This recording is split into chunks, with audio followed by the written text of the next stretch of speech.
Subscribe now and press the bell icon. Never miss an update.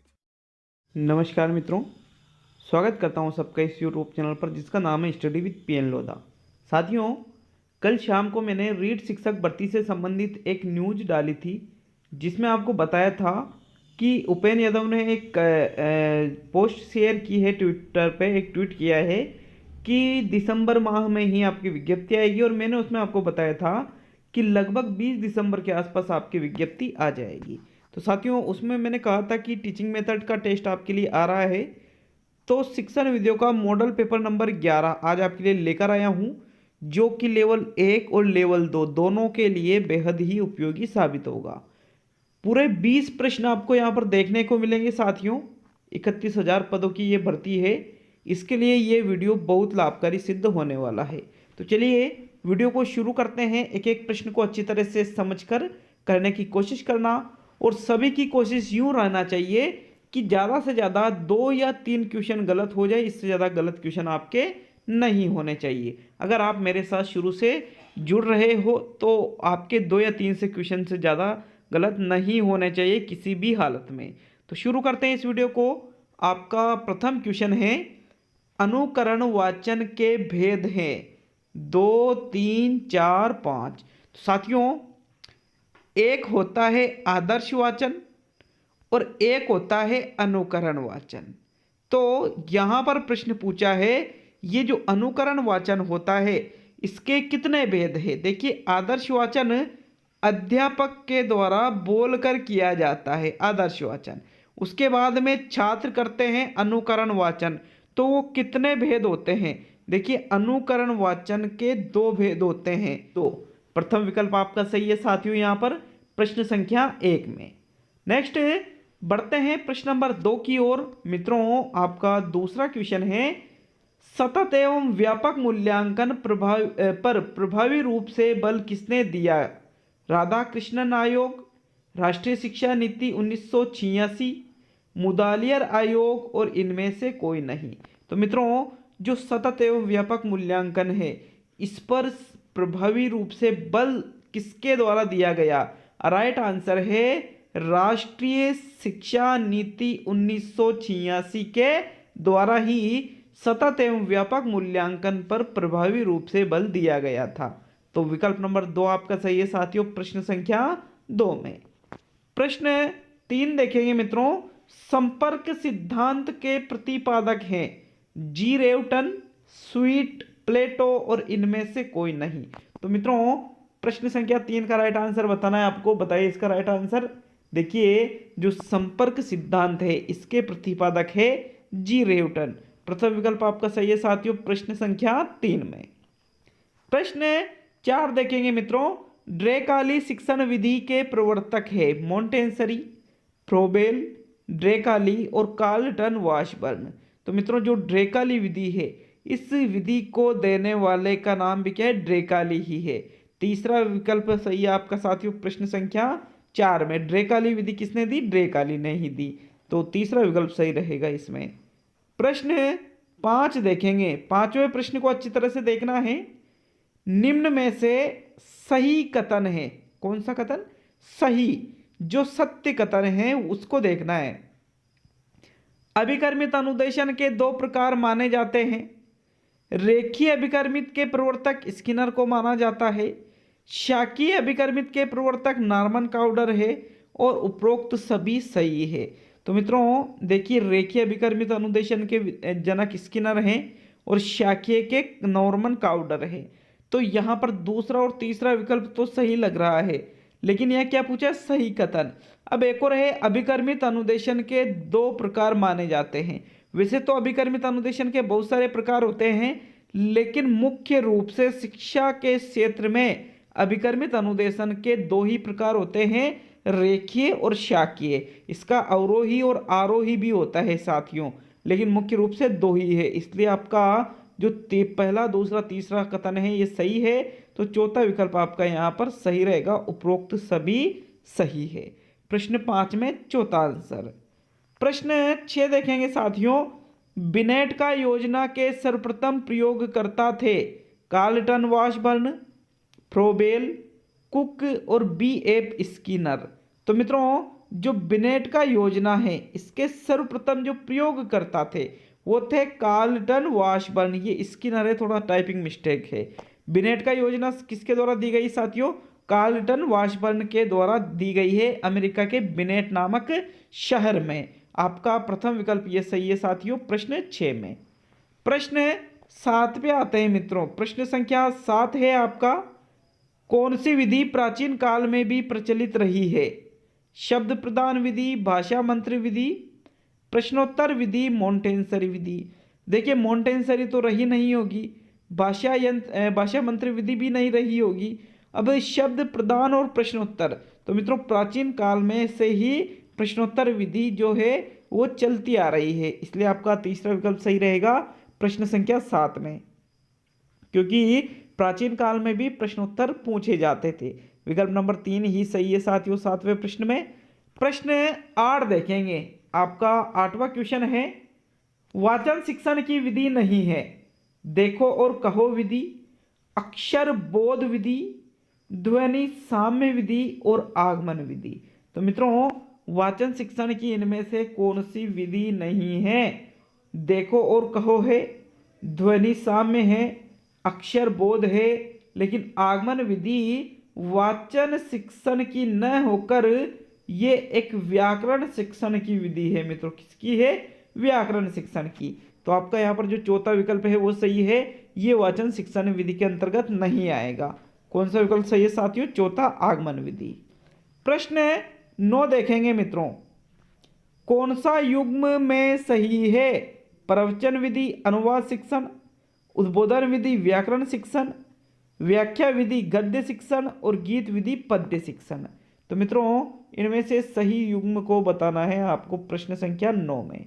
देखिए दिए गए विकल्पों में सही युग्म आता है गीत विधि, जो कि पद्य शिक्षण में प्रयोग में लाई जाती है।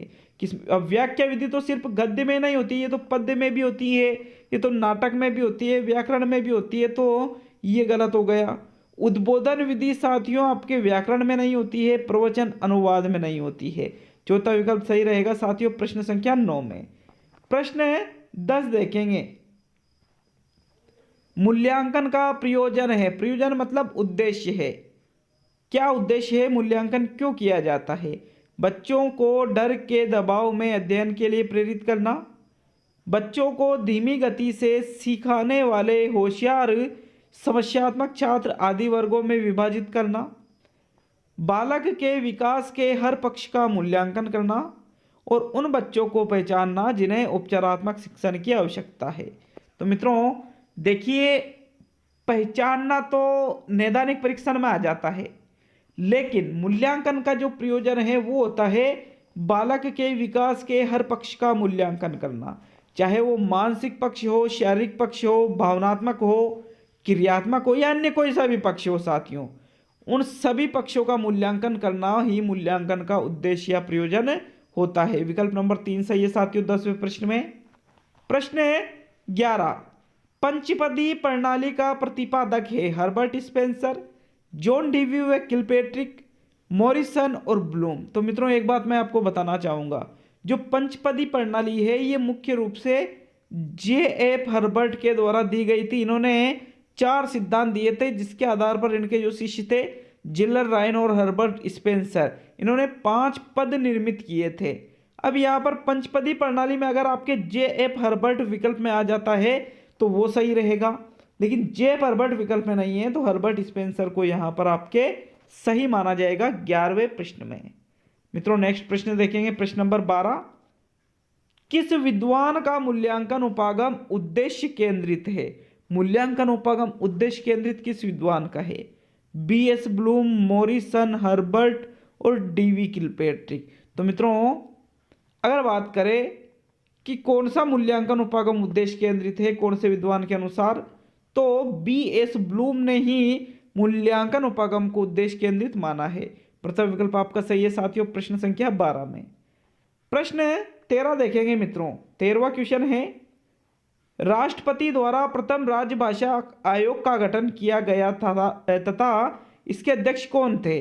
1955 B.G. खेर, 1950 के एम मुंशी, 1960 एम सी चागला और 1955 सी राजगोपालचारी। तो मित्रों, राष्ट्रपति के द्वारा जब प्रथम राजभाषा आयोग का गठन किया गया था तो इसके अध्यक्ष थे बीजी खेर। कौन थे मित्रों? बीजी खेर। प्रथम विकल्प आपका सही है 13वें क्वेश्चन में। प्रश्न 14 देखेंगे। सूक्ष्म शिक्षण का आधार नहीं है अभिरूपता, आदर्शीकरण, पृष्ठपोषण और अनुकरण। तो मित्रों, कौन सा सूक्ष्म शिक्षण का आधार इनमें से नहीं माना जाएगा? देखिए, आदर्शीकरण है, पृष्ठपोषण है, अभिरूपता है, लेकिन जो अनुकरण वाचन है ये सूक्ष्म शिक्षण का आधार नहीं माना जाता है। तो मित्रों, चौथा विकल्प आपका यहां पर सही है प्रश्न संख्या 14 में। प्रश्न 15 देखेंगे साथियों। किसने मूल्यांकन प्रक्रिया को त्रिमुखी बताकर त्रिकोण के रूप में प्रस्तुत किया है? Morrison, Herbert, BS. ब्लूम और क्रेथवाल। तो देखिए, मूल्यांकन प्रक्रिया को त्रिमुखी, त्रिकोण, मूल्यांकन के बारे में जब ऐसे शब्द आ जाते हैं तो वहां पर आपका राइट आंसर रहता है ब्लूम। क्या रहेगा साथियों आपका राइट आंसर यहां पर? Bloom, B S. ब्लूम। तीसरा विकल्प आपका सही है यहां पर प्रश्न संख्या 15 में। प्रश्न 16 देखेंगे साथियों। उद्बोधन विधि का उपभेद नहीं है दृश्य, विधान, अभिनय, कहानी और अनुवाद। तो मित्रों, कौन सा उद्बोधन विधि का उपभेद नहीं है? देखिए, कहानी तो है, दृश्य विधान भी है, अभिनय भी है, लेकिन जो अनुवाद है ये उद्बोधन विधि का उपभेद नहीं है साथियों। विकल्प नंबर 4 आपका यहाँ पर सही है प्रश्न 16 में। क्यों देखेंगे प्रश्न नंबर 17 को। द्विभाषी पद्धति का क्षेत्र नहीं है सम्मेलन व गोष्ठियां, अनुवाद शिक्षण, प्राथमिक कक्षाएं और विदेशी भाषा शिक्षण। तो मित्रों, कौन सा द्विभाषी पद्धति का क्षेत्र इसमें से नहीं है? राइट आंसर बताना है प्रश्न संख्या 17 में। तो मित्रों, राइट आंसर बताइए 17वें प्रश्न का। देखिए, यहां पर आपकी जो प्राथमिक कक्षाएं हैं वो द्विभाषी पद्धति के क्षेत्र में नहीं आती है। क्यों? क्योंकि प्राथमिक कक्षा में छोटे छोटे जो बच्चे रहेंगे वो खुद की भाषा नहीं सीख पाते ढंग से, सीख जाते तो बहुत अच्छी बात है, बहुत अच्छे लड़के होते हैं, बहुत अच्छी लड़कियां होती है, लेकिन यहाँ पर द्विभाषी जो पद्धति है वो प्राथमिक कक्षा के छात्र कैसे सीख पाएंगे साथियों? तो विकल्प नंबर 3 आपका सही रहेगा प्रश्न संख्या 17 में। नेक्स्ट प्रश्न नंबर 18 देखेंगे साथियों। प्रयोगशाला विधि में बालक में सहानुभूति एवं सहयोग की भावना विकसित नहीं होती है। छात्र व्यवहारिक जीवन उपयोगी ज्ञान प्राप्त नहीं करता है। बालक नियम, तथ्यों एवं सिद्धांतों की स्वयं जांच करता है और उपरोक्त सभी। तो ये दोनों तो गलत हो गए, मतलब आपका यहाँ पर मित्रों तीसरा विकल्प सही रहेगा प्रश्न 18 में। नेक्स्ट 19 और सेकंड लास्ट क्वेश्चन देखेंगे साथियों। करिकुलम शब्द का अर्थ है खिलाड़ी, दौड़ का मैदान, पाठशाला और शिक्षण। तो मित्रों, जो करिकुलम शब्द है इसका अर्थ होता है दौड़ का मैदान। किससे लिया जाता है? दौड़ के मैदान से लिया जाता है। तो विकल्प नंबर आपका दूसरा सही है 19वें क्वेश्चन में। प्रश्न नंबर 20 और आज का अंतिम क्वेश्चन देखेंगे। किस परीक्षा द्वारा बालक तीव्र समझने वाला बनता है? मौखिक परीक्षा द्वारा, लिखित परीक्षा द्वारा, प्रायोगिक परीक्षा द्वारा और मानसिक कार्य देकर। तो मित्रों, वो कौन सी परीक्षा है जिससे बालक में तीव्र समझने की जो क्षमता है वो विकसित हो, जिससे तीव्र समझने वाला बालक बने? तो वो है मानसिक कार्य देकर। तो साथियों देखिए, यहाँ पर मानसिक कार्य देकर बालक में आप बुद्धि का विकास कर सकते हो, वो तीव्र समझने वाला बालक बनता है। चौथा विकल्प सही है साथियों प्रश्न 20 में। तो आज के ये 20 क्वेश्चन थे, कमेंट करके जरूर जाए कैसा लगा टेस्ट पेपर और कितने क्वेश्चन आपके सही हुए हैं साथियों। बहुत बहुत धन्यवाद। मिलते हैं अगले वीडियो में बहुत ही जल्द। आपसे एक बार फिर मुलाकात जरूर होगी साथियों।